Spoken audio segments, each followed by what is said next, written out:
गंगा, यमुना और अदृश्य सरस्वती के संगम पर बसा प्रयागराज, जहां हर 12 साल में महाकुंभ होता है। लाखों श्रद्धालु, संत, नागा, साधु, अघोरी, तांत्रिक और विद्वान यहां स्नान करने आते हैं। लेकिन इस बार का महाकुंभ कुछ अलग था। एक अघोरी साधु की भविष्यवाणी ने पूरे भारत और पाकिस्तान में हलचल मचा दी थी। वो रात अंधेरी थी, संगम का तट मंत्रों और घंटियों की आवाज से गूंज रहा था। एक गहरी शांति के बीच एक रहस्यमय अघोरी गंगा के किनारे बैठा था। उसकी आंखें बंद थीं, माथे पर भस्म लगी थी और वो किसी गहरे ध्यान में था। अचानक उसने आंखें खोलकर आसमान की ओर देखा और रहस्यमय आवाज में बोला, संकट आने वाला है, एक देश चिंगारी बनेगा और दूसरा राख हो जाएगा। दोस्तों, सबसे पहले वीडियो को लाइक करो और कमेंट बॉक्स में हर हर महादेव जरूर लिखो। इसके साथ ही अपने धर्म कथाएं चैनल को भी सब्सक्राइब करो। ये वाक्य सुनते ही वहां मौजूद लोग सिहर उठे। वो अघोरी कौन था? क्या उसकी भविष्यवाणी सच हो सकती थी? महाकुंभ के दौरान कई साधु संत और तांत्रिक संगम में इकट्ठा होते हैं, लेकिन अघोरी साधु अलग होते हैं। वे शमशान में साधना करने वाले, तंत्र मंत्र के ज्ञाता और काल के रहस्यों को जानने वाले होते हैं। जानने वाले कहते हैं कि उस अघोरी का नाम कोई नहीं जानता था, लेकिन लोग उसे काल भैरव का दूत कहने लगे। कहते हैं कि उसने सालों तक हिमालय में तप किया और वो भविष्य की घटनाएं देखने में सक्षम था। एक रात महाकुंभ के अखाड़ों में चर्चा होने लगी कि इस अघोरी ने पाकिस्तान के भविष्य के बारे में एक डरावनी भविष्यवाणी की है। पाकिस्तान एक बड़ी त्रासदी की ओर बढ़ रहा है और जिस दिन वहां का नेता इस भविष्यवाणी को सुनेगा, उसी दिन उसकी नींद उड़ जाएगी। ये खबर जैसे आग की तरह फैल गई और अखाड़ों के संत महंत और भक्तजन अघोरी के पास जाने लगे, पत्रकार भी वहां पहुंचने लगे। सब यही जानना चाहते थे कि आखिर पाकिस्तान का भविष्य क्या है। कुछ ही दिनों में ये भविष्यवाणी पाकिस्तान तक पहुंच गई। जब पाकिस्तान के प्रधानमंत्री शहबाज शरीफ को इस रहस्यमय अघोरी की बात पता चली, तो वो बेचैन हो गए। उन्होंने अपनी खुफिया एजेंसियों को आदेश दिया कि वो इस अघोरी के बारे में पूरी जानकारी निकालें। कौन है ये साधु, कहां से आया है, क्या सच में वो भविष्य देख सकता है? शहबाज ने अपने अधिकारियों से पूछा। पाकिस्तान में हड़कंप मच गया और वहां के न्यूज चैनलों पर इस भविष्यवाणी की चर्चा होने लगी। नेता और मौलवी भी इसे गंभीरता से लेने लगे। किसी को समझ नहीं आ रहा था कि आखिर अघोरी ने क्या देखा था। महाकुंभ के बीच अघोरी साधु ने फिर एक रात को शमशान घाट में हवन किया और एक नया संकेत दिया, चंद्र जब रक्त वर्ण होगा तब संकट उतरेगा, तांडव होगा जिसे रोक पाना असंभव होगा। इस बात का मतलब कोई समझ नहीं पा रहा था, लेकिन कुछ ज्योतिषी और तांत्रिक इसे ग्रहों की चाल से जोड़कर देखने लगे। वे कहने लगे कि यह भविष्यवाणी किसी बड़े युद्ध या प्राकृतिक आपदा की ओर इशारा कर रही है। पाकिस्तान में इस भविष्यवाणी का असर दिखने लगा। वहां की सेना सरकार और खुफिया एजेंसियां सतर्क हो गई हैं। इसी बीच पाकिस्तान के कुछ ज्योतिषी और इस्लामिक विद्वान इस भविष्यवाणी पर बहस करने लगे हैं। क्या सच में कुछ भयानक होने वाला है? शहबाज शरीफ खुद इस भविष्यवाणी को लेकर उलझन में है। उन्होंने अपने सलाहकारों से कहा, हमें किसी भी तरह इस साधु से मिलना होगा। हमें ये जानना होगा कि उसने क्या देखा है। जब पाकिस्तानी अधिकारियों ने भारत से इस अघोरी की पहचान जानने की कोशिश की, तो चौंकाने वाली खबर सामने आई। वह अघोरी महाकुंभ से अचानक गायब हो चुका था। कहीं ये साधु कोई दिव्य पुरुष तो नहीं? क्या ये साधारण इंसान था भी या नहीं? नहीं। इसी बीच एक और खबर आई कि कुछ तांत्रिकों ने कहा कि अघोरी ने उन्हें इशारा दिया है कि महाकुंभ खत्म होते ही एक बहुत बड़ी घटना होने वाली है, जिसे कोई भी नहीं रोक पाएगा। महाकुंभ खत्म होने के कुछ ही दिनों बाद पाकिस्तान में बड़ा राजनीतिक संकट खड़ा हो गया। वहां गृह युद्ध जैसे हालात बनने लगे, आतंकवादी संगठनों ने अपना कंट्रोल बढ़ा लिया, अर्थव्यवस्था बिगड़ गई और लोग सड़कों पर उतर आए। क्या यही वो संकट था जिसकी भविष्यवाणी अघोरी ने की थी? इस बीच कुछ साधुओं ने कहा कि वो अघोरी अभी भी जिंदा है और हिमालय की गुफा में साधना कर रहा है, लेकिन कोई भी ये नहीं समझ पाया कि उसने ये भविष्यवाणी क्यों की थी और वो भविष्य में और क्या देख चुका था। महाकुंभ का मेला खत्म हो चुका था, लेकिन वो रहस्यमय भविष्यवाणी अब भी गूंज रही थी। पाकिस्तान के लोग अब भी डर में थे और भारत के साधु संत ये मान रहे थे कि कुछ बड़ा होने वाला है। क्या सच में अघोरी ने भविष्य देखा था? क्या पाकिस्तान का अंत निकट था या ये बस एक संयोग था? ये रहस्य अब भी अनसुलझा है और शायद आने वाले समय में इसका जवाब मिलेगा। संगम के तट पर अंधेरा घना हो चुका था, गंगा की लहरें शांत थी लेकिन माहौल में एक अजीब सी बेचैनी थी। महाकुंभ के मेले में चहल पहल थी, लेकिन अचानक एक जगह पर सन्नाटा छा गया। हजारों की भीड़ के बीच एक अधेड़ उम्र की औरत फूट फूट कर रो रही थी। उसके चेहरे पर डर और दुख का ऐसा मिला जुला भाव था कि उसे देखकर हर कोई सहम गया। मेरा बेटा कहाँ है? वह चीख रही थी। संतों ने उसे शांत कराने की कोशिश की, लेकिन उसके आंसू रुक नहीं रहे थे। लोग एक दूसरे से पूछने लगे, क्या हुआ? किसका बेटा? कुछ ही देर में सबको पता चला कि उस महिला का 12 साल का बेटा, जो उसके साथ गंगा स्नान के लिए आया था, अचानक गायब हो गया। ना कोई सुराग, ना कोई आसपास। आवाज बस एक पल पहले थी और अगले ही पल वो भीड़ में गायब हो गई। उसी रात जब मेला स्थल पर भगदड़ मची थी, कुछ नागा साधु और अघोरी एकांत में गहरे ध्यान में थे। वे संगम के किनारे से दूर एक पुराने शमशान में बैठे थे। वहां का माहौल अजीब था, राख में सने शवों के अवशेष, मंत्रों की गूंज और जलती हुई चिताओं से उठता हुआ धुआं। अचानक एक साधु ने आंखें खोली और हड़बड़ाते हुए खड़ा हो गया। उसके चेहरे पर गहरी चिंता थी। उसने पास बैठे एक दूसरे अघोरी से कहा, यहाँ कुछ अशुभ घटित हो चुका है, किसी मासूम का रक्त गिरा है। ये सुनते ही बाकी साधु भी चौंक उठे, सब समझ चुके थे कि कुछ गंभीर हो गया है। तभी एक बूढ़ा अघोरी अपनी तंत्र दृष्टि से देखने लगा और कांप उठा। उसकी आंखों में डर था। यह बालक अब हमारे बीच नहीं है। इसे किसी ने बुला लिया, किसी शक्ति ने इसे छीन लिया। इतना सुनते ही वहां मौजूद सभी संत डर गए। किसी को नहीं पता था कि यह कैसे हुआ, लेकिन फिर वह बूढ़ा अघोरी खड़ा हुआ और अपने ललाट पर भभूत लगाते हुए बोला, हमें संगम जाना होगा। वहां कुछ अनहोनी होने वाली है। माँ अब भी रो रही थी। पुलिस और श्रद्धालु लड़के को खोजने की कोशिश कर रहे थे, लेकिन किसी को कोई सुराग नहीं मिला। गंगा के किनारे एक चीज पड़ी मिली, वो थी एक चप्पल। जब माँ ने वो चप्पल देखी, तो उसकी चीखें और बढ़ गईं, कुछ श्रद्धालु भी रोने लगे। ये दर्द असहनीय था, अपने बच्चे को मेले में खो देना और फिर कोई उम्मीद न रहना, ये किसी भी माँ के लिए सबसे बड़ा दुख था। तभी पास में खड़े एक बुजुर्ग साधु ने गहरी सांस ली और कहा, ये कोई साधारण घटना नहीं है, बालक की आत्मा कहीं उलझ गई है। तभी भीड़ में से एक औरत ने डरते हुए कहा, मैंने देखा था कि लड़का एक काले चोगे वाले के पीछे जा रहा था। वो आदमी कोई आम इंसान नहीं था। आंखें जल रही थी, और जब मैंने उसे देखा, तो वो हवा में घुल गया। ये सुनते ही वहां मौजूद हर कोई सिहर उठा। चौथा दृश्य साधु की चेतावनी और रहस्य का उद्घाटन था। अघोरी साधु अब तक वहां पहुंच चुके थे। उन्होंने उस जगह को ध्यान से देखा, जहां लड़का आखिरी बार नजर आया था। अचानक उनमें से एक ने जमीन को छूते हुए आंखें बंद कर ली। कुछ ही पल बाद वो चौंक कर पीछे हट गया। ये जगह अपवित्र हो चुकी है, यहाँ कोई प्रेत शक्ति सक्रिय है। भीड़ अब और भयभीत हो गई थी।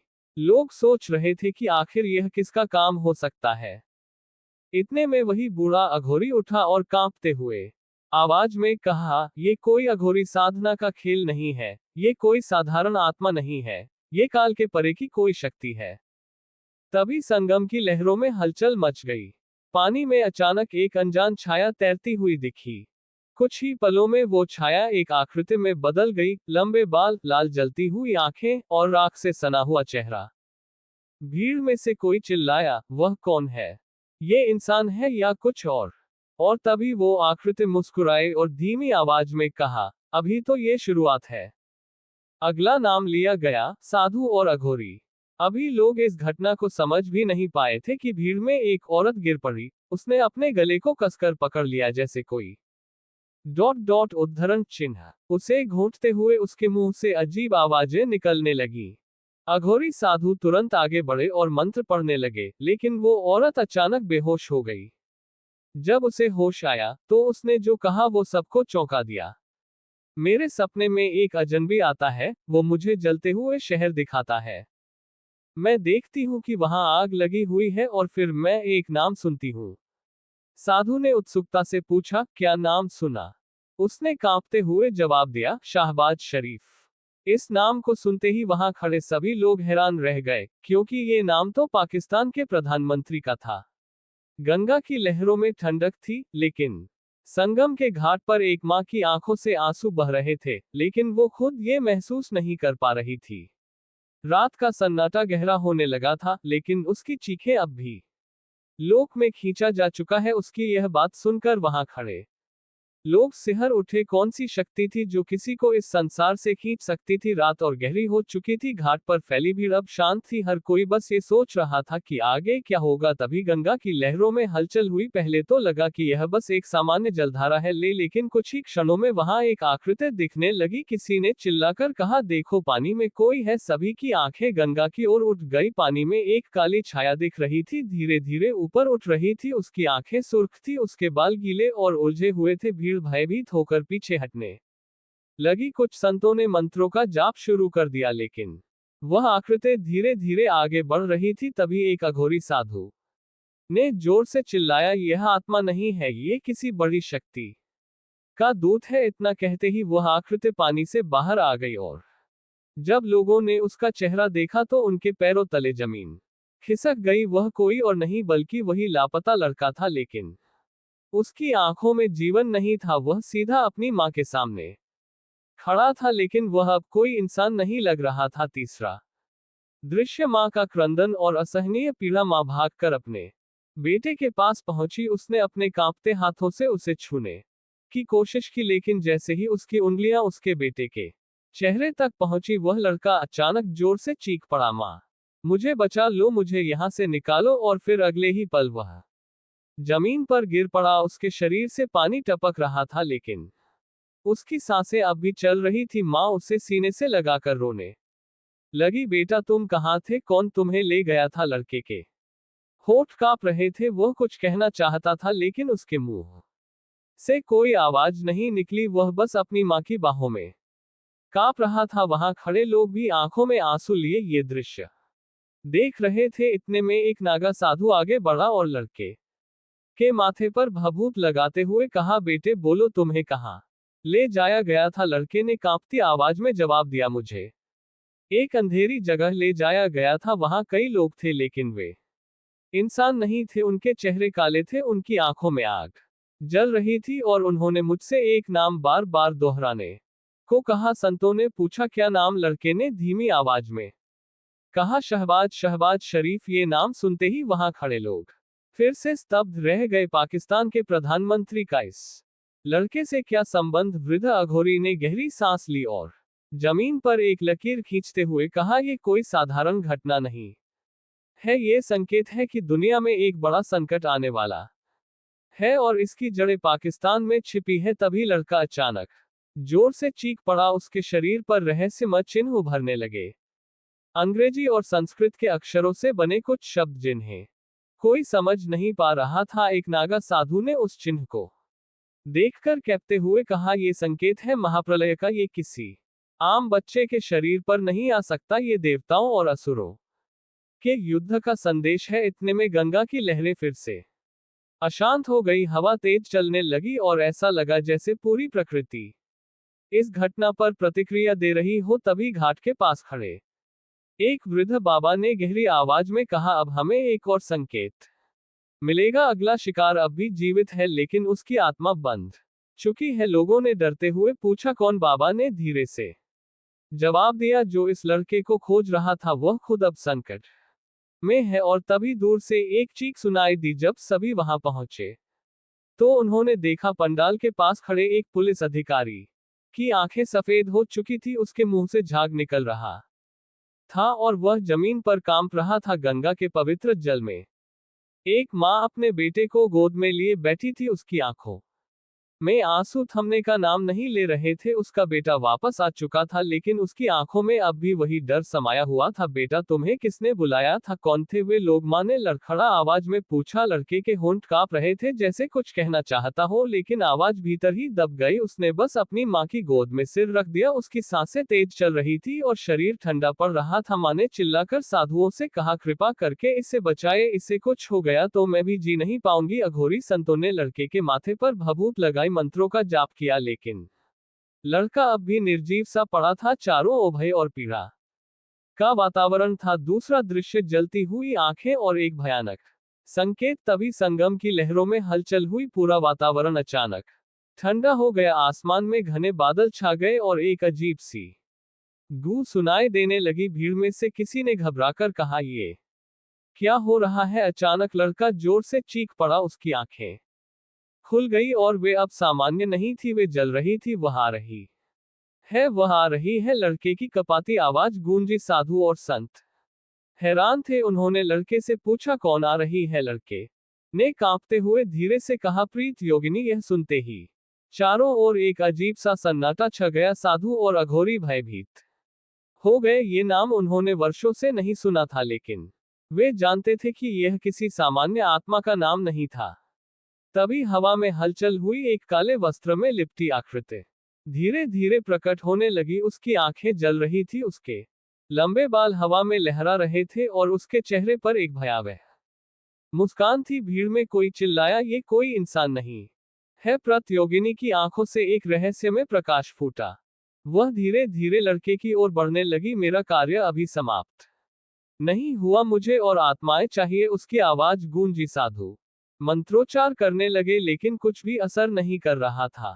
तभी लड़के की मां आगे बढ़ी और उस रहस्यम शक्ति के सामने हाथ जोड़कर गिड़गिड़ा लगी, मेरे बेटे को छोड़ दो, जो भी चाहिए मैं दूंगी, लेकिन मेरे बच्चे को छोड़ दो। प्रेत योगिनी हंसी, तेरा पुत्र अब मेरा है, उसे इस संसार में रहना ही नहीं था। ये केवल शुरुआत है। इतना कहकर उसने लड़के की ओर हाथ बढ़ाया, लेकिन तभी एक दिव्य शक्ति वहां प्रकट हुई।